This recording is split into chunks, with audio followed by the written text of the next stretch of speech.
Well, this here's my new bronc buster. This is my daughter, Catherine. Shalom Alaikum, Jackson 2 Bears. Mr. Baloo, what's the use of saying Shalom Alaikum to me? I'm a full Sioux Indian. I'm not one of the chosen people. All right, go ahead being stubborn if you want it. I ain't stubborn. Oh, not much you ain't. You know, according to an ex-congressman of these United States I heard give a lecture at the Chautauqua this winter, Indians is the lost tribe of Israel, but he won't admit it. Just Indians is the lost tribe of Israel.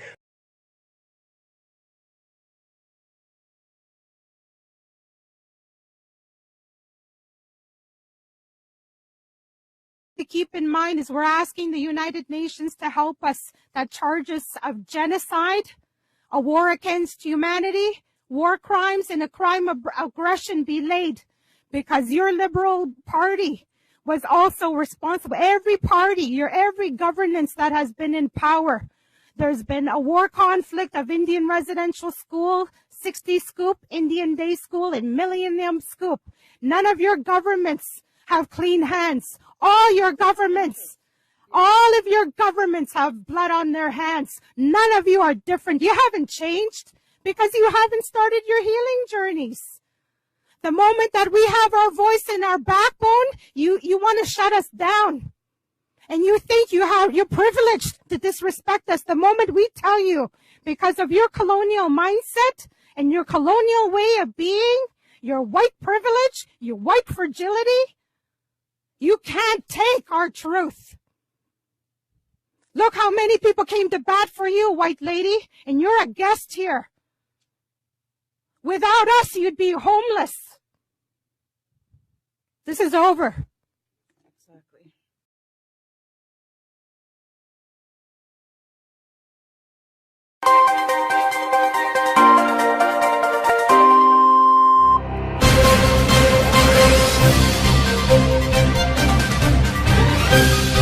For the second time in under 2 months, a statue dedicated to former President Abraham Lincoln's statue was defaced in Chicago. On Thanksgiving, a statue of a young Abraham Lincoln in Senn Park in Chicago's Edgewater neighborhood was found covered in splotches of red paint along with the words, "colonizer," and "land back," the Chicago Tribune reported. According to the outlet, the statue also had Dakota 38 inches written on it, in reference to the Dakota Sioux members who Lincoln ordered to be executed following the Dakota War of 1862. Lincoln commuted the sentences of 264 Dakota fighters but sentenced 38 to be hung in Minnesota, which became the largest mass execution in U.S. history. The statue has resided in the outdoor park since 1997.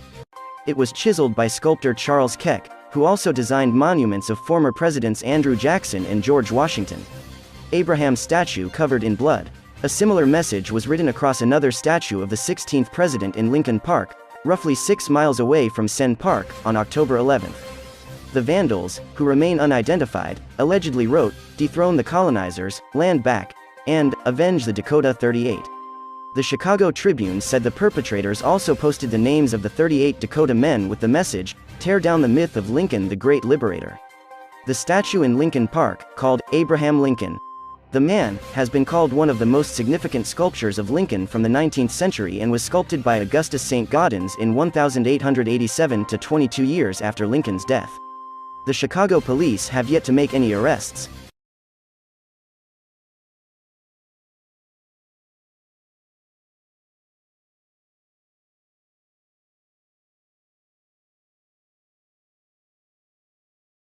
I did talk about the founding fathers is, you know, and I live in the state of South Dakota, right? And I grew up there. Yep. And I see Mount Rushmore. Mm-hmm. You know, the 4 founding fathers, one of them anyway. Right. Yep. Jefferson, Washington, Lincoln, and what's the other one? Roosevelt, right. Modern day founding father. Right. Well, each of them we can name, we teach our children. It's like, okay, George Washington, he's the village burner. He ordered his army, Continental Congress Army, to go and kill every Indian that has a village up and along the Missouri or the Mohawk River, mm-hmm. and in the state of New York in this area. Any right. native, mm-hmm. and you put a bounty out on them, and you give them, you know, the males the bigger bounty, and if you get them, bring the skins here. And we go on and on and on. Jefferson also called hunt them down like the wolf. He excluded Native people as he was writing and stealing the words from the Iroquois people. Teddy Roosevelt nationalized over 52 million acres to make national parks, and he took those away from reservations. in the early part of the 1900s. Who's left? Lincoln signed the Emancipation Proclamation. The same day he signed this country's largest mass execution of 38 Dakota men for supposedly stealing a cow that wandered onto their given reservation boundaries. And then the Dakota said, "Oh, we're sorry, we didn't know, it didn't have a brand, and we thought it was on our own. We were hungry, we were starving at the time." So the native people gathered about 40 other skinny cattle as well, and gave it to the one farmer. That one farmer wanted justice. He says, "I want the man, I don't want the cows." So all of them said, "I am guilty." So the army came down, and that's when that sort of war came along. And in the end, over 500 were indicted. So Lincoln signed, well, let's only hang 38 of them. They all hung at the same time in Mankato, Minnesota. So these are, the ideas that people are holding up as, well, forget about what we did to the Indians or the native people. Let's hold what this freedom and caring for loving our fellow men is based upon. But let's not talk about the tree roots people. Let's talk about what we can change as far as grassroots movements is concerned. We're not concerned about having a graveyard still under the U.S. Capitol building with the Lenape bones, the graveyard still on that hill of where the U.S. Capitol building. Let's not talk about that. This was a burial mound sacred to the Indians. It's still there. It's proven. It's still there. So people want proof. Anything I say can be picked up in a book. This excerpt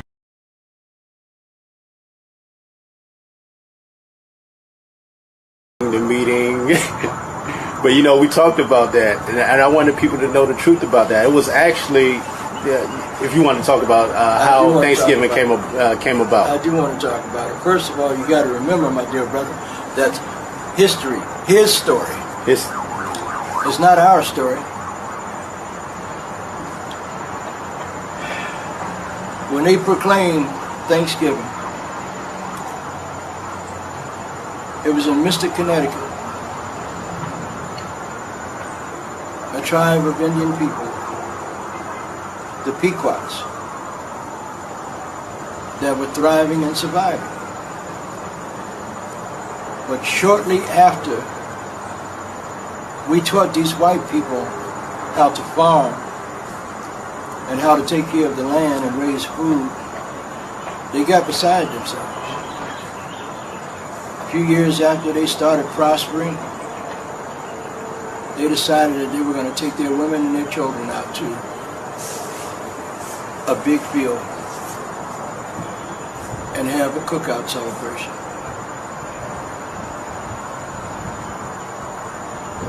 No Indians brought deer.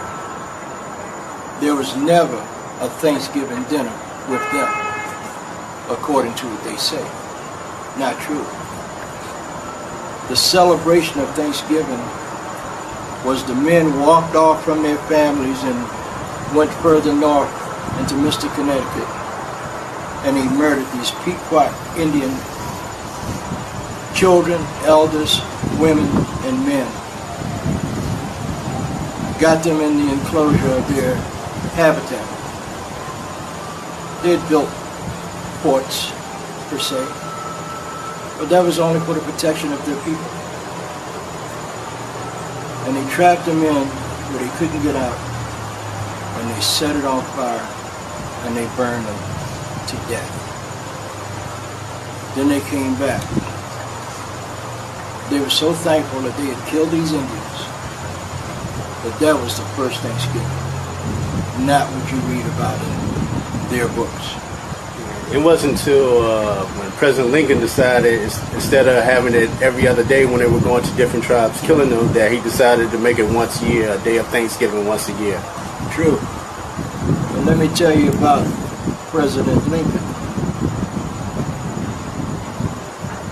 Because Indians, the Dakota, and Nakota Indians wouldn't give up.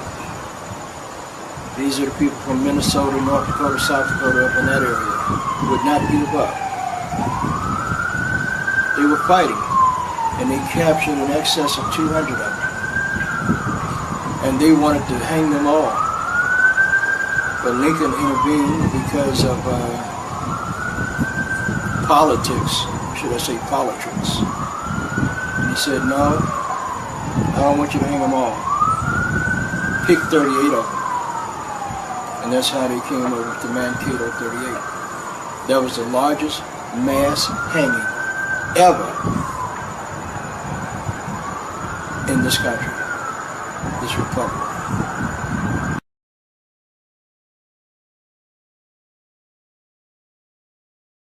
With that? No. Excuse me. Excuse me. Right Don't now, speak to us that way. Stop right now. You do not speak to us that way. We are human beings. And the way that you're speaking to us is not acceptable.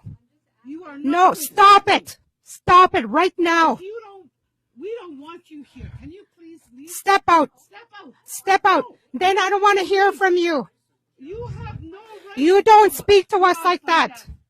Very simple question. Can I have an answer? And this is the problem, the way you communicate. I'm not insinuating anything. I'm looking for information. I'm not going to argue with you. I'm not arguing No, stop. Stop. You need to stop. I'm only You need to stop. Stop. Kipishi. You don't. Mona kandoy na mitin chamane na miyak. Asha weshkat kitos chamane na minan kikishchakash ko hono e mane na miyak. Tabrishkoch e kain nuyak. E kwan e ispanik. E kwan makamosha ko may tago siyak. Tabrishkoch e kikishchakakipat siyak. You're a guest here. And you don't even know how to speak to us. You don't even recognize the tone in your voice and your delivery. And no, you're done. You're done. Next question. To keep in mind is we're asking the United Nations to help us that charges of genocide, a war against humanity, war crimes, and a crime of aggression be laid because your Liberal Party was also responsible. Every party, every governance that has been in power. There's been a war conflict of Indian Residential School, 60 Scoop, Indian Day School, and Millennium Scoop. None of your governments have clean hands. All of your governments have blood on their hands. None of you are different. You haven't changed because you haven't started your healing journeys. The moment that we have our voice and our backbone, you want to shut us down. And you think you're privileged to disrespect us. The moment we tell you, because of your colonial mindset and your colonial way of being, your white privilege, your white fragility, you can't take our truth. Look how many people came to bat for you, white lady, and you're a guest here. Without us, you'd be homeless. This is over. Exactly.